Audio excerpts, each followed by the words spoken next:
A very worrying one, because from stars of David scrawled on the homes of Jewish people in Paris to cries of "gas the Jews," and that famous one "from the river to the sea" being yelled on university campuses, there has been a massive uptick in anti-Semitic abuse around the world. The White House announced today a range of measures aimed at tackling anti-Semitism on university campuses.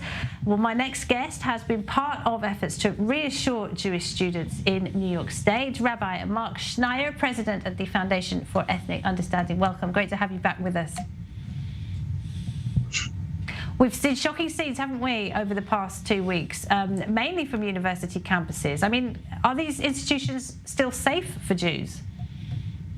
They are safe for Jews, but we have launched an initiative of Imam Shamsi, Ali and I. The Imam is virtually the chief Imam of New York, and I, to address different Hillels on college campuses and Muslim student associations, reminding them that, yes, we cherish American values and freedoms of protest and demonstrations, but you cannot cross the line when it comes to violence, confrontation, intimidation. We can agree to disagree without being disagreeable. And I think that my working closely with Chancellor Rodriguez at the City University of New York, which is the largest urban university in the world, we need to realize that the universities can also only do so much, and why it's incumbent upon us reaching out to Muslim leaders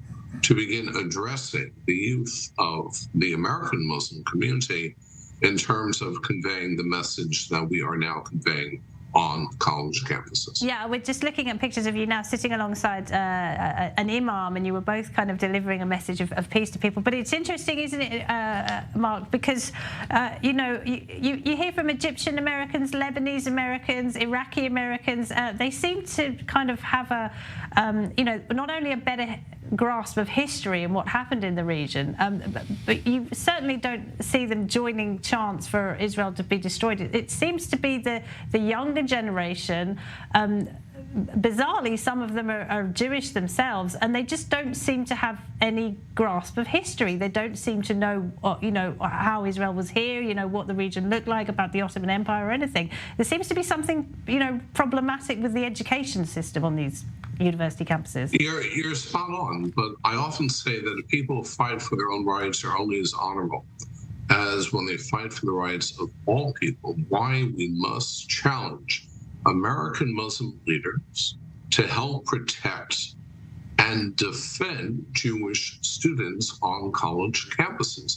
When President Trump initiated the anti-Muslim ban that impacted on Muslims across the country, the #1 champion of the American Muslim community was the American Jewish community, particularly myself. Well, now is the time that we need American Muslim leaders to help defend, protect Jewish students. And it's time for them to rise to the fore, because, you know, the door swings both ways. There needs to be quid pro quo, and that's been my message, you know, that I've delivered these past few weeks, you know, across the Muslim world. You know, for example, my visit 2 weeks ago to Kazakhstan, which is the grand prize of Muslim nations in Central Asia, had a very, very lukewarm statement after the Hamas massacre. And I sat down with the leadership, reminding them that Hamas is not only laser focused on the destruction of Israel, it's hell-bent on destroying the Jewish people. And the very next morning, President Tokayev issued a statement unequivocally condemning Hamas for its barbarism, for its savagery. We need to break out Hamas from this Israeli-Palestinian conflict and to call Hamas for what it is. Well, I don't know if you know her. I interviewed Dalia Al-Akidi. She's running to unseat Ilhan Omar in Minnesota, and part of the squad, you know, have been termed the pro-Hamas caucus in recent days, and she was talking about, when you had immigration from the Muslim world in the 70s, people wanted to get away from those systems of governance, and they wanted to live in a free country, whereas you've got more recently immigrants who are bringing those cultures and those customs with them. Do you see that as part of the problem? Look, I'm afraid that nothing is going to change in terms of this new dynamic of anti-Semitism until Muslim leaders begin to assume some responsibility, whether it's here in the United States, whether it's countries like UAE, Bahrain, Azerbaijan, Uzbekistan, Kazakhstan. They need to stand up to defend and protect the Jewish people. This is not an Israeli-Palestinian conflict. This is not a conflict between Israel and the greater Muslim and Arab community. No, as President Biden said, this is a war between the forces of good and the forces of evil, and we cannot do this without having allies within the greater Muslim and Arab community. Well, talking about those allies, of course, Rabbi, you have close ties, don't you, with high-level officials in the Gulf states. What have they been telling you, and do they still want to pursue cooperation with Israel? There is no question they want to pursue cooperation. Saudi Arabia is just on pause, but we're trying to get them to the next step.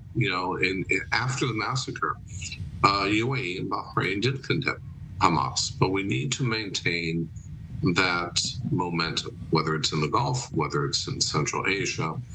We have to let people know what Hamas is and what they represent.